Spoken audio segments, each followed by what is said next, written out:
নির্বাচন সুষ্ঠু করতে জাতীয় সমাবেশের দাবি অনুযায়ী সরকার লেভেল প্লেইং ফিল্ড নিশ্চিত করবে বলে প্রত্যয় জানালেন জামায়াতে ইসলামীর সেক্রেটারি জেনারেল অধ্যাপক মিলা গোলাম পরওয়ার। বিকালে সমাবেশের মাঠ সোহরাওয়ার্দী উদ্যানে প্রস্তুতি পরিদর্শন শেষে কথা বলেন তিনি। এরই মধ্যে দেশের বিভিন্ন প্রান্ত থেকে লোকজন ঢাকার দিকে রওনা হয়েছে জানিয়ে কাল যানজট সহ সাময়িক অসুবিধার জন্য রাজধানীবাসীর কাছে অগ্রিম ক্ষমা চান গোলাম পরওয়ার। জামায়াতের আমির ডাক্তার শফিকুর রহমানের সভাপতিত্বে সমাবেশে থাকছে না কোনো প্রধান অতিথি, থাকছে শহীদ পরিবারগুলোর বসার জন্য বিশেষ ব্যবস্থা। জাতীয় নির্বাচনে পিআর পদ্ধতি, লেভেল প্লেইং ফিল্ড, জুলাই সনদ সহ ৭ দফা দাবিতে ঐতিহাসিক সোহরাওয়ার্দী উদ্যানে কাল দুপুর ২টোয় শুরু হবে জামায়াতে ইসলামীর জাতীয় সমাবেশ।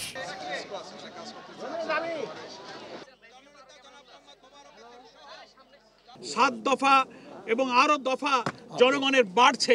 এই সমাবেশ যত এগিয়ে আসছে গণ দাবি তত বৃদ্ধি পাচ্ছে।